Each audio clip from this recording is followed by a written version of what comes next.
Thank you for registering and attending this webinar. My name is James Neathery, and I have personally practiced the infinite banking concept for a little over 12 years, been in the financial world for over 26 years, and I'm just pleased to share this concept with you. This is an introduction to the infinite banking concept. Now, in my practice, we like to teach or share in modules. So what we have here today are two modules put together. The first module is really the headwinds that we all face while we're trying to accumulate and acquire wealth. And then the second module, we're going to look at qualified retirement plans, because this is where all of America is taught to put their money. So we put these all together. This is the introduction to the infinite banking concept.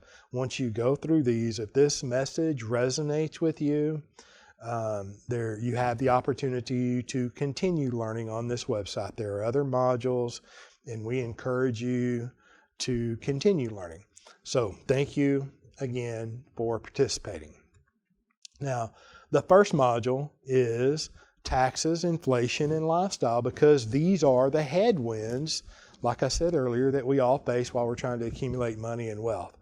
Now, I'm using Truth Concepts, a visual calculator, to demonstrate what happens to our wealth over a long period of time, really over our lifetime. But I'm using a 30-year time period under the income data. Right? And I'm illustrating the ability to earn $100,000 in income, whether it's joint or single. And then I'm demonstrating a 5% rate of return. So if you have the ability to earn $100,000 a year over a 30-year time period, and you're saving 100% of that income, earning 5% on the savings, your wealth or your money, that account, would grow to over $6.9 million. All right? Okay. Well, you know as well as I do, you can't earn $100,000 in America today without paying taxes. So I'm demonstrating a 30% tax bracket under the cost ratios. Okay. Now, the cost of the taxes over that 30-year time period are $900,000. But look, taxes destroy wealth. Taxes destroys wealth.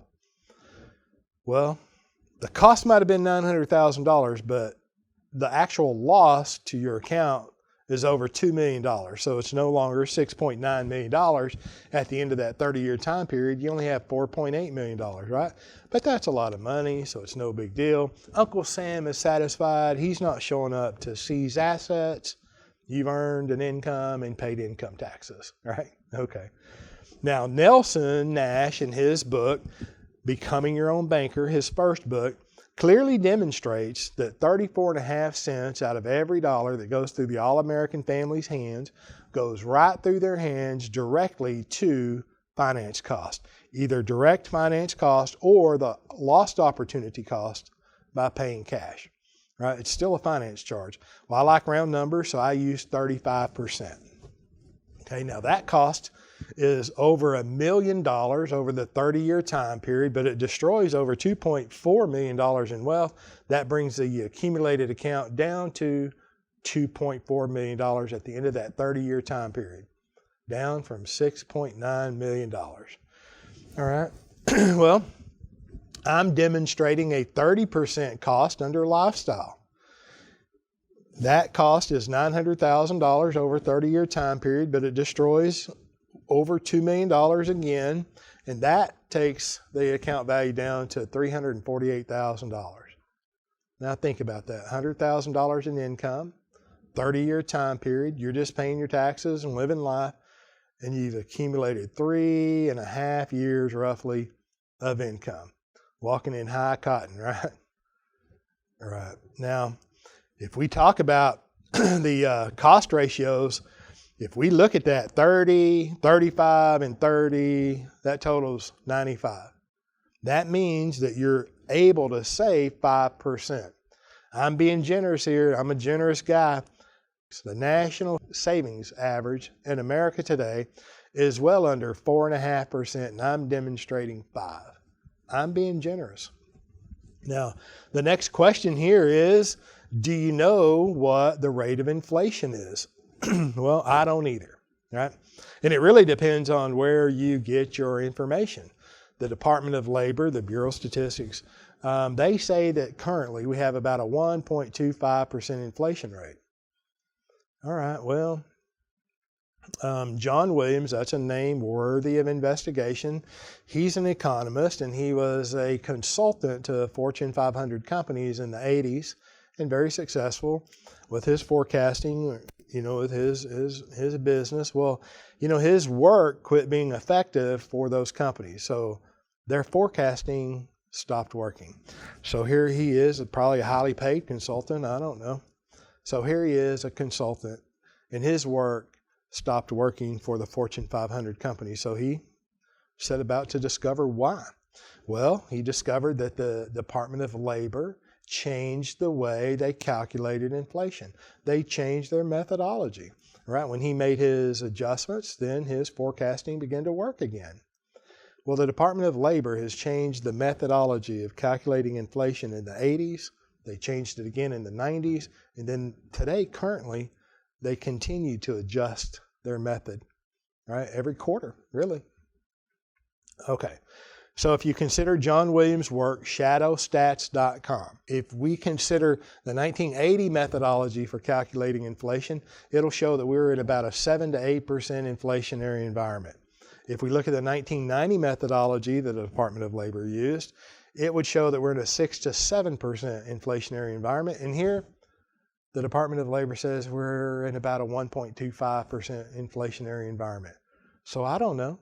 Now, I have my opinion on what's closer to the truth, but I've got to use a number here for inflation, right? And I'm going to use 5%. Now, look at what inflation does to that accumulated value. Here you are working hard, right? Living life, enjoying life, paying your taxes, saving 5%, earning 5%. You can accumulate after inflation, right? Less than 1 year's worth of income after 30 years of trading your experience, strength, hope, wisdom, and time away from your family and everything that you love to create that income. This is where most of America finds themselves. We're battling these headwinds, taxes, inflation, and lifestyle. Well, now the modern day financial gurus, and let me just say, that you may agree with me, I don't know, but I believe that we are surrounded with noise in this world. Unbelievable noise. And some of the worst noise is in the financial world, right? And some of the noise that we hear today, the financial gurus say, well, look, 5% earning is the problem. You need to find a 10% long-term growth stock mutual fund, right? And then the household names that we recognize in the financial expert world, these financial gurus say, well, look, you got to find a 12% long-term growth stock mutual fund. But look, even if we did find a 10% long-term growth stock mutual fund, that takes your account value up to $209,000. 2 years worth of income. Man, aren't you something? The household names in the financial world say you got to find a 12% long-term growth stock mutual fund. Year over year over year over year, you've got to earn 12% on your investments. Think about that. Before you find that account, you will find a pasture of unicorns being shepherded by a leprechaun at the end of the rainbow. That animal doesn't exist, right? But if you find it, God bless you. Let's say you did find it. That would take your account value to $312,000. Paying your taxes, right? Enjoying a 12% rate of return in the face of inflation. This is really where America is. And there may be a better way, and I believe there is a better way. It's the infinite banking concept. And I'm trying to demonstrate the concept. Infinite banking concept. Infinite is limitless, right? Concept is an abstract idea, right? Banking is just the movement of money. Right? So I'm convinced that if you understand the concept, the details don't matter. And if you don't understand the concept, the details don't matter. But the details are vitally important. I understand that as well, because it's typically your money. I'm just trying to bring the concept together with some numbers. Okay. The better way, maybe learning how to become your own banker. So under the cost ratios, all I've done is I have said, look, what if we operated in a tax-free environment instead of a tax-deferred or taxable environment? What if our money operated in a tax-free environment and we were moderately successful? I've reduced that by 30%. Right? Well, that alone takes the account value from $80,000 to $242,000. You didn't work any harder. You didn't work any longer. You didn't buy any more real estate. You didn't do any more deals. You didn't hire any more employees. You didn't cut your lifestyle, go without or go with less, or ask your spouse to go with less. You just operated or began to operate, started to operate, learned how to operate in a tax-free environment. Okay? Well, Nelson Nash, in his first book, Becoming Your Own Banker, clearly demonstrates and supports the fact that 34.5 cents out of every dollar goes right through the all-American family's hands directly to pay for finance. Either directly the direct cost of finance, or the lost opportunity cost by paying cash. Well, if we're moderately successful, 50% successful, that takes your account value to over $524,000. You didn't do anything different but operate in a tax-free environment and learn how to become your own banker. Well, look, if you can finance debt service, you can finance lifestyle. And if you were half successful in that area, that alone takes your account value up to $766,000. Again, you didn't work any harder, you didn't work any longer, you didn't hire any more employees, you didn't do any more real estate deals, you didn't go without, go with less.